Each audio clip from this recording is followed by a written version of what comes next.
تو میں نے آپ سے بتایا کہ یہ قدر جو ہے ایک تو اسی سے لفظ قدرت بنا ہے، اور نمبر دو اسی سے کسی شے کی قدر و قیمت، اور پھر اسی کے معنی ہے اندازہ مقرر کر دینا، کسی شے کا اندازہ مقرر کر دینا، یہ قدر ہے۔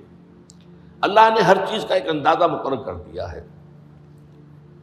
اور قدر مقادیر مشکات شریف میں ایک پورا باب ہے، ایمان بالقدر اس کا عنوان ہے صحیح معنی میں۔ تو پہلی حدیث کیا ہے؟ مسلم شریف کی روایت ہے، عبداللہ ابن عمرو بن العاص رضی اللہ تعالی عنہما۔ حضرت عمرو بن العاص جو بڑے سرداران قریش میں سے تھے، بڑے سیاستدان تھے اور بڑے بہادر انسان بھی تھے، ان کے بیٹے ہیں عبداللہ۔ اور بڑی دلچسپی کی بات یہ ہے کہ باپ اور بیٹے کے مزاج میں بود المشرقین تھا، وہ تھے جنگجو اور سیاستدان اور بڑے سرداروں میں سے، یہ تھے انتہائی زاہد و عابد، انتہائی زاہد و عابد۔ انہی کے بارے میں آتا ہے پوری رات کھڑے رہتے تھے نوافل میں، اور ہر روز روزہ رکھتے تھے، جس پر حضور نے یوں کہنا چاہیے کہ ڈانٹ پلائی۔ آپ کو اطلاع ہوئی، آپ نے بلایا، یا عبداللہ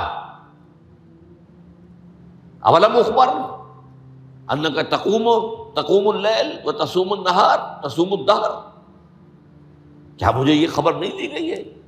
یعنی مجھے یہ خبر ملی ہے کہ تم پوری رات کھڑے رہتے ہو، نماز پڑھتے ہو، تم ہر روز روزہ رکھتے ہو، اب کیا کرتے؟ بلا یا رسول اللہ، جھوٹ بولنے کا تو ارادہ ہے ہی نہیں اور ہو بھی نہیں سکتا۔ فرمایا لا تفعل، سخت سے وہ عبداللہ ابن عمرو ابن العاص رضی اللہ تعالی عنہما اس کے راوی ہیں، قال رسول اللہ صلی اللہ علیہ وسلم کتب اللہ مقادیر الخلائق قبل ان یخلق السماوات والارض ب50,000 سنہ۔ اللہ تعالیٰ نے مقداریں اور تقدیریں، ابھی دو الفاظ میں بولوں گا تاکہ آپ کے ذہن میں بات رہے، معین کر دی تھی، لکھ دی تھی آسمانوں اور زمین کی تخلیق سے 50,000 سال قبل۔ یہ ہے قدر، ہر چیز کی ایک تقدیر جو ہے وہ معین ہوئی ہے۔ اب آئیے اس میں کتاب سے مراد کیا ہے؟ جو آیت میں نے دوسرے نمبر پر پڑھی آج، سورہ حدید کی آیت، ما اصاب بمصیبۃ فی الارض ولا فی انفسکم الا فی کتاب من قبل ان نبرأ۔ کتاب سے مراد کیا؟ نہیں پڑتی تم پر کوئی مصیبت، کوئی تکلیف، نہ زمین میں نہ تمہاری جانوں میں، زمین میں سیلاب کا آ جانا، زلزلے کا آ جانا، کوئی اور اس طرح کی عمومی ہلاکت کا آ جانا، عمومی تکلیف کا آ جانا، تمہاری جان میں اچانک جو ہے تشخیص ہو گیا کینسر ہے، اچھے بنے تھے، ٹھیک ٹھاک چل رہے تھے، کوئی معمولی سی تکلیف ہوئی، انویسٹیگیشن کیا تو معلوم ہوا تو کینسر ہے اور وہ کافی بڑھ چکا ہے۔ لیکن جو شے بھی آتی ہے، چاہے تمہاری جان پر آئے چاہے زمین پر آئے، وہ ایک کتاب میں لکھی ہوئی موجود ہے اس سے پہلے کہ ہم اسے ظاہر کریں۔ یہ تمہیں مشکل نظر آئے گا، ان ذالک علی اللہ یسیر، یہ اللہ پر بہت آسان ہے، بہت آسان، اللہ کا علم کامل ہے۔ تو معلوم ایک بات جان لیجئے کہ حقیقت کتاب سے مراد اللہ کا علم قدیم ہے، اللہ کا علم حادث نہیں ہے، معاذ اللہ ثم معاذ اللہ، کہ کوئی شے ہوئی تو اس کے علم میں آئی۔ یہ ہمارے ہاں بعض گمراہ فرقوں کا عقیدہ ہے، اسے بدع کہتے ہیں کہ اللہ کے علم میں بدع ابھی ہے، یعنی کسی واقعے کے ظہور کے بعد اس پر کسی شے کا منکشف ہونا، معاذ اللہ ثم معاذ اللہ، یہ شان خداوندی سے بہت بڑی ہے۔ وہ تو عالم ما کان و ما یکون ہے، جو بھی کچھ تھا اور رہا ہے آج تک ہمیشہ سے ہے، اور جو بھی کچھ ہوگا وہ سب اس کے علم میں آنے واحد میں موجود ہے۔ آنے واحد، یہ آنے واحد کے لفظ کو اچھی طرح سمجھ لیجیے۔ مجھے سب سے پہلے تجربہ ہوا تھا، یہ سن میرا خیال ہے کہ 67-68 کی بات ہے، میں نے پہلا ہفائی سفر کیا تھا لاہور سے کراچی۔ اس وقت فوکر چلتا تھا، فوکر فرینڈ شپ، چھوٹا جہاز چڑیا والا، اور کرایہ 90 روپے تھا نائٹ کوچ کا۔ آج آپ تصور کیجیے. تو میں چونکہ مجھے جغرافیہ سے دلچسپی ہے اور فوکر زیادہ اونچا نہیں ہوتا، تو میں دیکھتا جا رہا تھا کھڑکی سے، اس وقت ہم کہاں پہنچ گئے، اب کہاں پہنچ گئے. اب جو روشنیاں نظر آ رہی ہیں کس شہر کی ہیں؟ یہ اکاڑے کی آ گئی، یہ ساہیوال کی آ گئی، یہ آگے اور آگے آئی. ایک دم میں نے دیکھا کہ 3 شہروں کی روشنیاں میں ایک وقت دیکھ رہا ہوں. لودھرا، بہاولپور، سماسٹا. مجھے خیال آیا کہ جب میں ٹرین سے سفر کرتا ہوں، کراچی جاتا ہوں، تو لودھرا پہنچتا ہوں تو میں سمجھتا ہوں کہ ابھی بہاولپور آدھا گھنٹے بعد آئے گا. وہ مستقبل کی شے ہے میرے لیے.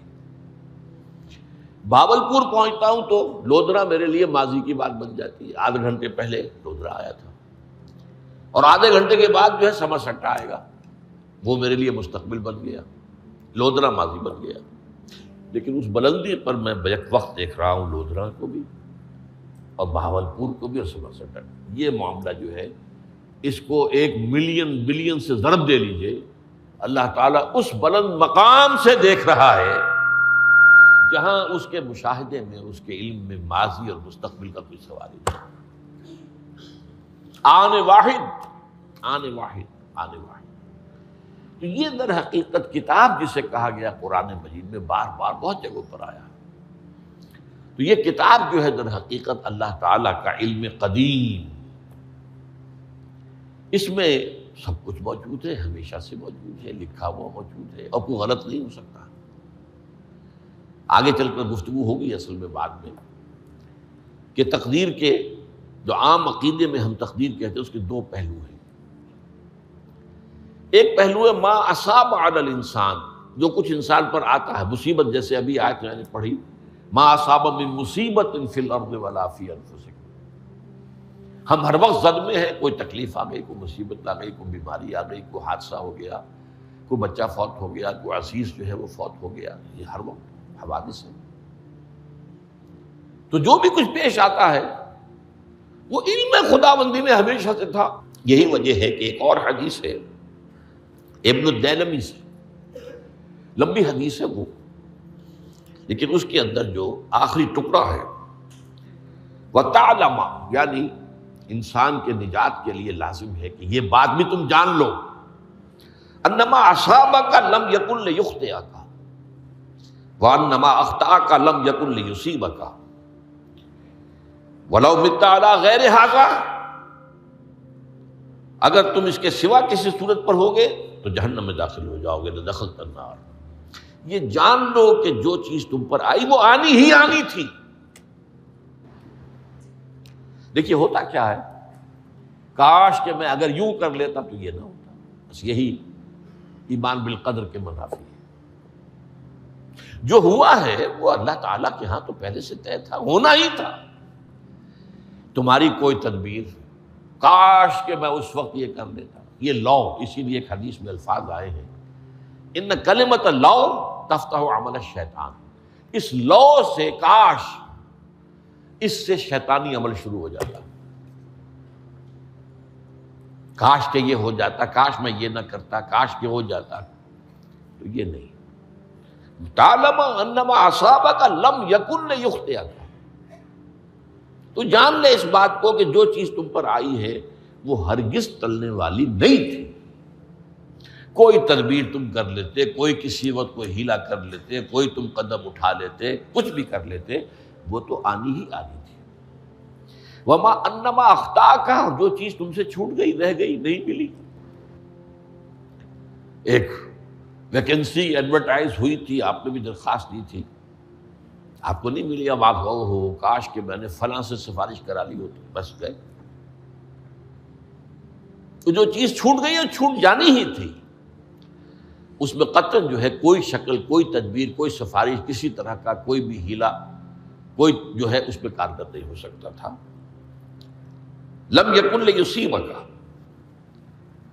ومت علی غیر ذالک. اگر تو اس کے سوا کسی کیفیت پر تیری موت واقع ہوئی، اگر یہ یقین نہیں ہے، یہ ہے تقدیر کا وہ مفہوم کہ جس کا تعلق ہے علامہ اصاب الانسان، جو انسان کے اوپر وارد ہو رہا ہے. اس کے ضمن میں تقدیر کا مفہوم کیا ہے؟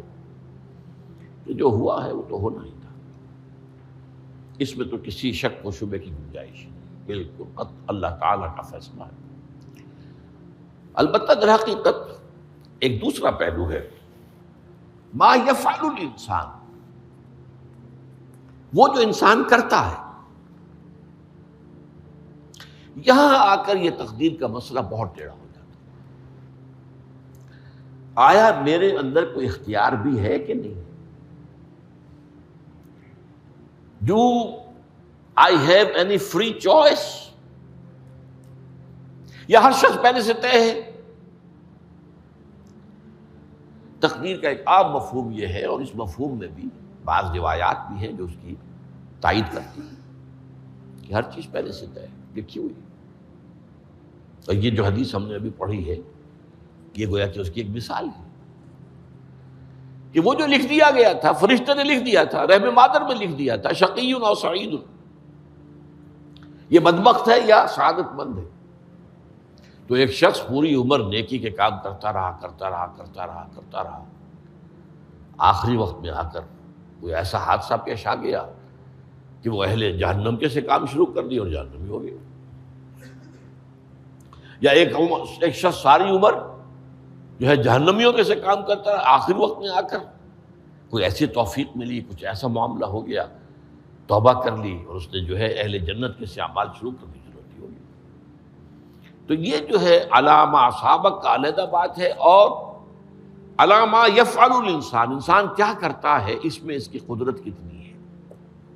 اور یہ ہمارے ہاں فلسفے کا بڑا مشکل موضوع ہے، اسی کا نام ہے جبر و قدر۔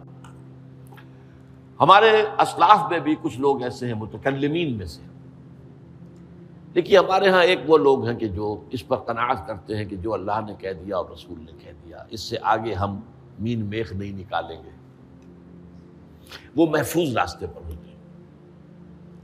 لیکن بہرحال انسان کو اللہ نے ایک عقل بھی دی ہے، اور یہ عقل سوالات اٹھاتی ہے، اور جو زیادہ ذہین انسان ہوتے ہیں ان کے اندر ان کی یہ مصیبت زیادہ ہوتی ہے، لہٰذا وہ تو سوچتے ہیں، کچھ نہ کچھ غور و فکر کرتے ہیں، بات سمجھنے کی کوشش کرتے ہیں۔ اس میں اب ہمارے ہاں دو طبقے ہو گئے، جبریہ قدریہ۔ ایک نقطہ نظر یہ ہے کہ انسان مجبور محض، کوئی اختیار نہیں، اور ایک یہ ہے کہ انسان قادر مطلق ہے، جو چاہتا ہے اپنے فیصلے میں مختار مطلق ہے، تو فیصلہ کرتا ہے۔ انہیں قدریہ کہتے ہیں۔ تو جبریہ اور قدریہ ان کی بحثیں ہمارے یہاں، یہ وہی تقدیر کا مسئلہ جو میں نے کہا تھا، بحثوں میں آ کر الجھ جائے، آج تک حل نہیں ہوا، حل ہو سکتا ہی نہیں۔ اب اس کے ضمن میں علامہ اقبال کا ایک شعر آپ کو سناتا ہوں، وہ بہت اچھا لگتا ہے، بہت خوبصورت لگتا ہے شعر ہونے کے اعتبار سے۔ تقدیر کے پابند جمادات و نباتات، مومن صرف اللہ کے احکام کا پابند۔ اس میں انسان سے پابندی کی نفی کر دی گئی ہے، وہ صرف پابند ہے اللہ کے احکام کا۔ نتیجے کے اعتبار سے تو جو یہ شعر کہہ رہا ہے جو بات، وہ صحیح ہے، پابندی اصل جو ہے وہ اللہ کے احکام کی ہے، لیکن یہ کہ تقدیر کی پابندی سے انسان بھی پوری طرح آزاد نہیں ہے۔ یہ سمجھ لینا کہ یہ جمادات و نباتات ہی کا معاملہ، یہ غلط ہے، یہ مبالغہ ہے۔ ظاہر بات ہے کہ شاعر جو ہے، شاعر مبالغے سے بچ نہیں سکتا، چاہے وہ علامہ اقبال ہو، کوئی بھی ہو۔ تو اسی لیے سورہ شعراء کے اندر جو عام شعراء کی جو صفات بیان ہوئی ہیں وہ آپ کے ذہن میں آ گئی ہوگی۔ مبالغہ کرتے ہیں، فی کل واد یہیمون انہم یقولون ما لا یفعلون، وہ کہتے بھی وہ کچھ ہے جو کرتے نہیں ہیں، اور یہ بات تو علامہ اقبال پر بھی چسپاں ہوتی ہے۔ بہرحال یہ شعر ذرا پھر نوٹ کیجئے، تقدیر کے پابند جمادات و نباتات، مومن صرف اللہ کے احکام کا، کوئی بات صحیح نہیں ہے۔ انسان بہت سے اعتبارات سے مجبور ہے۔ سب سے پہلے جو ہے انسان کے اندر ایک تقدیر نوعی ہے، نوع انسان، چھوٹی سی چڑیا اڑتی پھرتی ہے، انسان نہیں اڑ سکتا۔ آپ نے ٹھیک ہے مشین ایجاد کر دی، جہاز ایجاد کر لیا، آپ دوڑ رہے ہیں 500 آدمی اور سینکڑوں من سامان لے کر جو ہے وہ جا رہا ہے، 747 ہو یا 757 ہو، یہ کر لیا ٹھیک ہے، خود نہیں اڑ سکتے۔ اب کیا کریں گے آپ؟ یہ تقدیر نوعی ہے، اسپیشیز، ہر اسپیشیز کے لیے اللہ نے ایک اندازہ مقرر کر دیا ہے، اس اندازے ہی میں رہے گا، اس سے باہر نہیں جا سکتا۔ پھر ایک تقدیر شخصی ہے۔ اب دیکھیے تقدیر شخصی کیا ہے؟ بعض اوصاف و صفات ہمیں وراثتاً ملتے ہیں، وی ہیو نو چوائس۔ پہلے بھی یہ بات مانی جاتی تھی، آج جو ہے ذرا سائنٹیفک انداز میں ہم کہتے ہیں جینز میں چلا آ رہا ہے، اس جینز کو کوئی بدل سکتا ہے؟ جو جینز بھی آپ کو ملے اپنے والدین کی طرف سے، وہ آپ کی شخصیت کا ظاہر بات ہے کہ فیصلہ کن طرز پر اس کو ڈھال دیتے ہیں۔ جینز ہے، پابندی ہے۔ نمبر 2 یہ کہ خاص طور پر جو گھر کا ابتدائی ماحول ہوتا ہے، ماں کی گود اور ابتدائی گہوارہ گھر کا، اس کے جو اثرات مرتسم ہو جاتے ہیں شخصیت کے اوپر، وہ بھی بڑے مستقل ہوتے ہیں، پختہ ہوتے ہیں۔ ان دونوں چیزوں کو ضرب دے لیجئے، hereditary factors multiplied by environmental factors, اس سے مل کر ایک شے تیار ہوتی ہے جس کو قرآن کہتا ہے شاکلہ۔ قُلْ كُلٌّ يَعْمَلُ عَلَىٰ شَاكِلَتِهِ فَرَبُّكُمْ أَعْلَمُ بِمَنْ هُوَ أَهْدَىٰ سَبِيلًا، سورہ بنی اسرائیل۔ شاکلہ کسے کہتے ہیں؟ شاکلہ شکل دینے والی شے۔ آپ کو لوہا ڈھالنا ہے، کوئی خاص پرزہ بنانا ہے، اس کا پہلے سانچہ بناتے ہیں ہم، لوہے کو پگھلا کے اس میں ڈالیں گے تو جیسا سانچہ ہوگا ویسا ہی لوہا جو ہے وہ شکل اختیار کرے، اسے شاکلہ کہتے ہیں۔ یہ شاکلہ جو ہے ہر انسان کا، اس سے باہر انسان نہیں جا سکتا، اس کے اندر اندر سٹرگل ہوگی، اس کے اندر اندر اس کی جد و جہد ہوگی، لیکن اس کا یہ مطلب نہیں ہے کہ اس کا کوئی فری چوائس ہے۔ فری چوائس ہے، لیکن وہ فری چوائس انہی حدود کے اندر کام کرے گا، اس سے باہر نہیں۔ اس بات کو مختلف احادیث میں حضور نے بہت خوبصورتی سے بیان کیا۔ ایک حدیث بڑی اہم ہے، بڑی اہم ہے، الناس کالمعادن، انسانوں کی مثال بھی معدنیات کیسی ہے۔ اب سونے کی معدنیات میں سے سونے کی جو اور ہے، اب پتہ نہیں اردو میں مجھے معلوم نہیں اور کا ترجمہ کیا کرتے ہیں عام طور پر، لیکن جانتے ہیں اور وہ کچی دھات جس سے کو صاف کر دیتے ہیں تو پھر وہ دھات جو ہے خالص شکل میں سامنے آ جاتی ہے۔ سونے کی اور سے سونا بنے گا، چاندی کی اور سے چاندی بنے گی، سونا تو نہیں بن سکتا، جتنا چاہے صاف کر لیں، وہ اور تو مستقل ہے۔ الناس کالمعادن خیارکم فی الجاہلیت خیارکم فی الاسلام، جو تم میں جاہلیت کے دور میں، پری اسلامک دور میں جو بہترین تھے، وہی اسلام میں آ کر بہترین ہوئے۔ وہ اور سونے کی تھی، وہ صاف ہو گئی ہے، اور سونا جو ہے وہ نکھر کر خالص سونا بن کر آ گیا ہے، اسلام نے صاف کر دیا۔ وہ چاندی کی اور تھی، اسلام نے اس کو صاف کر دیا ہے، وہ نکھر کر چمکتا ہوا جو ہے وہ چاندی بن گئی۔ لیکن یہ کہ اذا فقہوا، البتہ پھر اس میں ایک اضافہ کیا حضور نے، جبکہ ان کے اندر دین کا فہم داخل ہو جائے تو یہ کہ جو بہترین پہلے تھے وہی بہترین اب ہوں گے۔ اسلام لانے سے پہلے بھی بہترین ابو بکر تھے، اسلام لانے کے بعد بھی بہترین ابو بکر۔ حضور پر وحی سے پہلے بھی بہترین خاتون خدیجۃ الکبریٰ تھی، ایمان لانے کے بعد بھی بہترین خاتون خدیجۃ الکبریٰ۔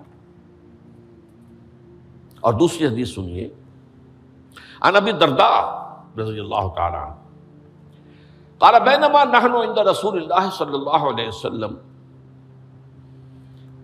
اسی حال میں کہ ہم ایک روز ہم حضور کے پاس تھے، نتناکرون ما یکون، اور ہم ذرا سوچ رہے تھے کیا کیا کچھ پیش آنے والا ہے دنیا میں۔ اذ قال رسول اللہ صلی اللہ علیہ وسلم، جبکہ حضور نے ہم سے ایک بات کہی، بڑی غور سے سنیے، اذا سمعتم بجبل ان زال عن مکانہ فصدقوہ، اگر تم یہ سنو کہ کوئی پہاڑ اپنی جگہ سے ٹل گیا تو مان لینا۔ وَإِذَا سَمِعْتُم بِرَجُلٍ تَغَيَّرَ عَنْ خَلْقِهِ فَلَا تُصَدِّقُوهُ، اور اگر تم سنو کہ کوئی شخص جو ہے وہ اپنی سرشت سے، اپنی جبلت سے بدل گیا تو کبھی نہ مانو۔